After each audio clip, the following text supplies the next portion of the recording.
What's going on, guys? Welcome back to another video here on the What a Juice channel, and welcome back to some more reaction to Madden 22 releasing some more ratings. Now, we've already discussed wide receivers, the top 10 wide receivers in Madden 22.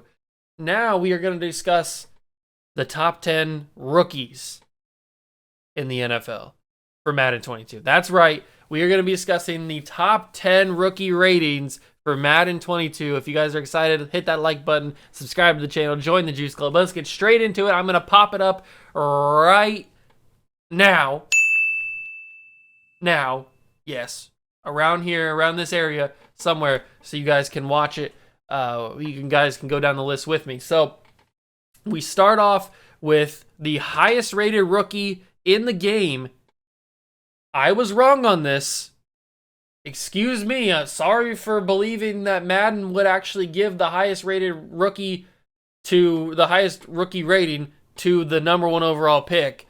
But apparently they're not. Apparently they think that Kyle Pitts is going to be a better player than Trevor Lawrence. He may turn out to be. Who knows? But at least in the first game they were going to be a part of, I figured that Trevor Lawrence would be a higher rated player because he was the number one overall pick, the consensus number one overall pick, and I just thought he would be a better, higher overall. But Kyle Pitts comes in at an 81 overall, which is where I thought Trevor Lawrence would be actually. So Kyle Pitts, 81 overall.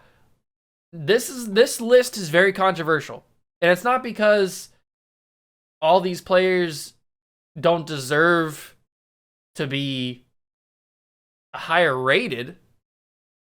It's because of the order or the rating that they're put in. So we'll get into it more as we get down the list. But Kyle Pitts is your highest rated rookie in Madden 22 with an 81 overall. That's very solid. That is very solid. That's one of the higher rated rookies ever, really. 81 and 82 are about the limit that you can be as a rookie. So 81's right there at the top. So Kyle Pitts, congratulations to him. I'm not saying by any means that Kyle Pitts is a bad player. I wanted the Patriots to get Kyle Pitts, to be honest with you. But him being a higher rated than Trevor Lawrence is a little bit interesting. I'm a little bit curious to see why they did that. But speaking of Trevor Lawrence, he is now 78 overall, the second highest rated player on this list. Like I said, a little bit curious to why they didn't have the number one overall pick be the number one rated player in the rookie class, excuse me. Last year they had Joe Burrow highest rated, so I figured they would have Trevor Lawrence be the highest rated for his class, but it is what it is. I'm sure Trevor Lawrence is going to have Superstar X Factor, or at the minimum Superstar development, so he's probably going to be in the 90s by the end of the second season. He's going to be in the mid 80s to low 90s by the end of your first season. So Trevor Lawrence is going to be fine. He'll be just fine in your franchise. It's not like he's going to have normal development or anything. So he'll be just fine with his progression throughout the games, as long as Madden's progression is fixed and stuff, and is like actually does what it's supposed to do. But Trevor Lawrence comes in at 78. Next up is a tie for third between Jalen Waddle and Patrick Surtain. They are both 76 overall. Now, this is where we get into a little bit of controversy, because later down this list is Jamar Chase. And a lot of people coming into the draft, for good reason, thought that Jamar Chase was the best wide receiver in the class.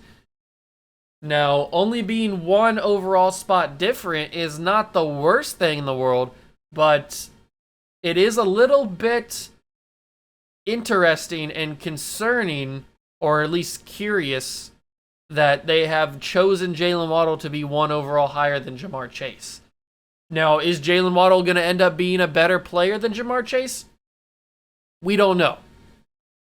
But Jamar Chase, at least in Madden terms, you would think would be the higher rated player because of his play style. Jalen Waddle is a speed guy, but he does have that ankle injury that he suffered in college at Bama.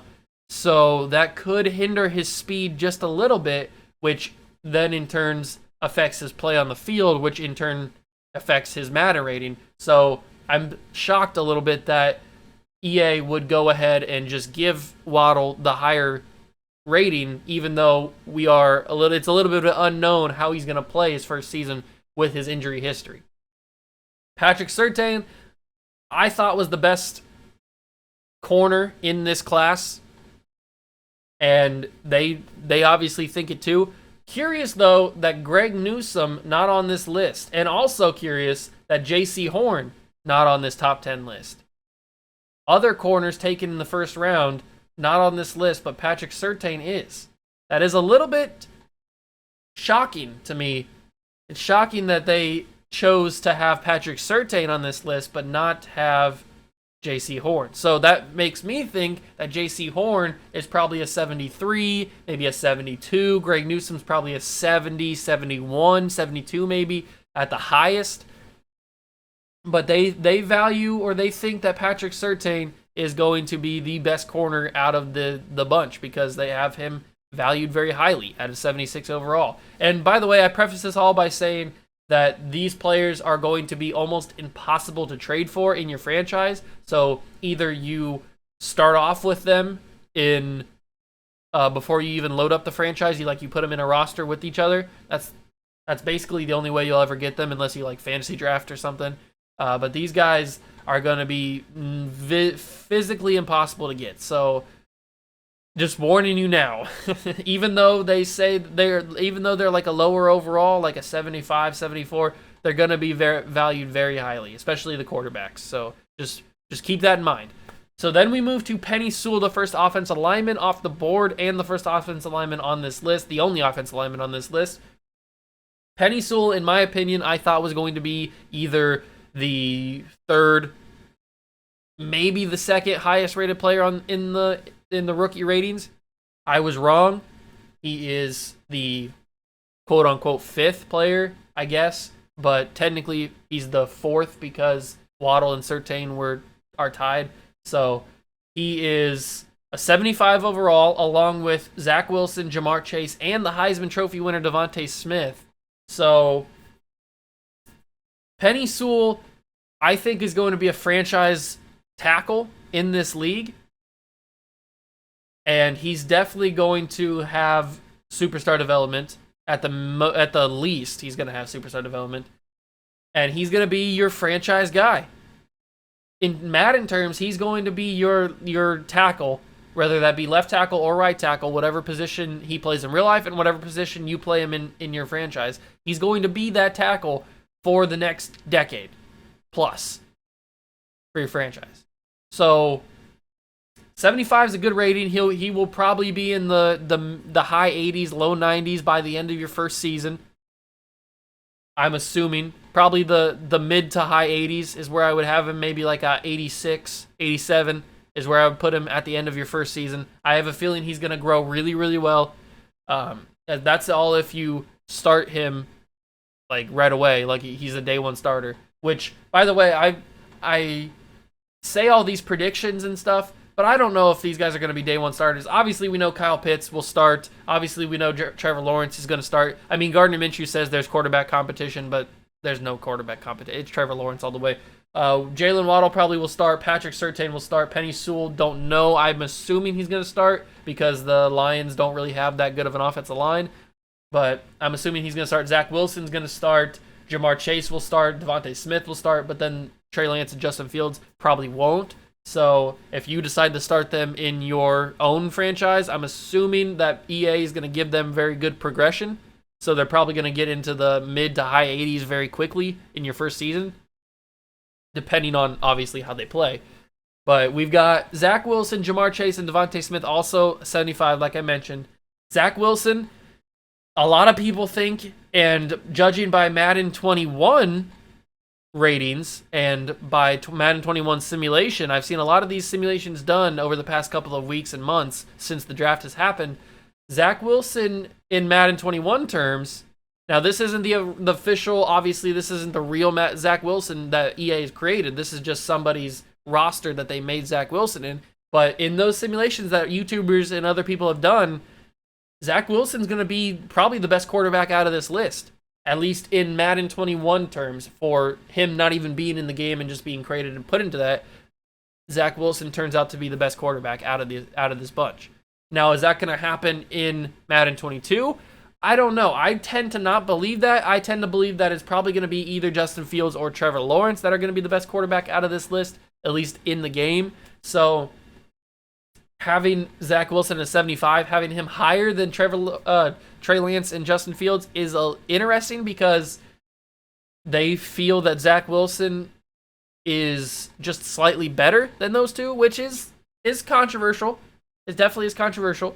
I don't know if that is necessarily true. Zach Wilson's going into a worse situation. Now, they're on the rise. The Jets are on the rise. They have a new head coach. They've brought in some nice pieces in free agency and in the draft. They got a new offensive lineman in Elijah Vera Tucker that they drafted. So they are definitely on the uptick. At least in theory they are, or on paper they are. How they'll play in Madden? Probably not very well. How they'll play in real life?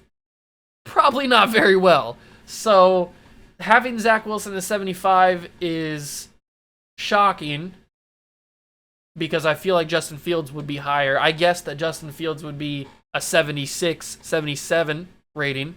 I was wrong, obviously, because he is a 74. Him and Trey Lance are 74 overall. I guessed that Trey Lance would be around this rating because he's kind of an unknown.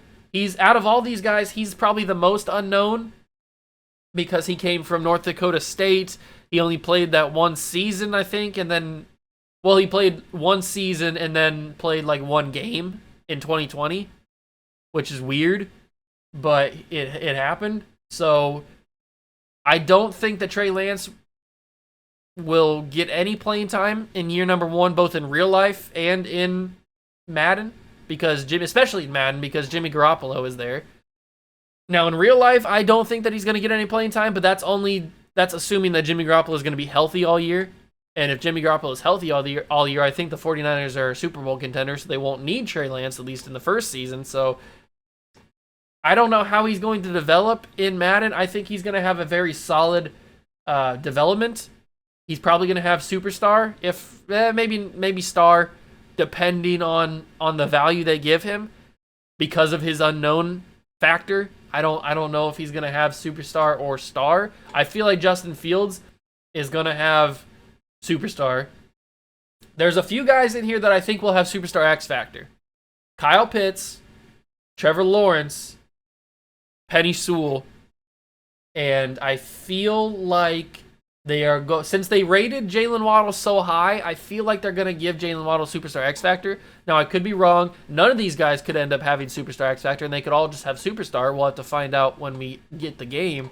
But I have a feeling that those guys are going to have Superstar X Factor. I thought that Justin Fields would have Superstar X Factor, but that was back when I thought that Justin Fields would be higher rated. They're not going to give Justin Fields Superstar X Factor at a 74 overall, so he's probably going to have Superstar. I would be shocked if they gave him Star because of his potential and the fact that he's probably going to play halfway through the season in real life because Bears are going to realize that Andy Dalton is not the guy and he never was the guy. So I feel like they're going to give Justin Fields the spot, and then that's going to probably boost his rating in EA and in Madden. So that's what I think about this top 10 rookie rating. Let me know down below what you guys think, if you guys would switch any of these ratings, if you guys agree with this list, if you guys agree with EA that they got it right, or if you guys don't agree, because I definitely don't agree with some of these ratings. I feel like they should be a little bit higher. I feel like some of the guys should be a little bit lower, but that's all for debate. So let me know down below what you guys think. Thank you so much for stopping by and watching. Make sure to smash that like button, notification bell, and the subscription button as well. Join the Juice Club, and I'll catch you guys in the next one. Peace!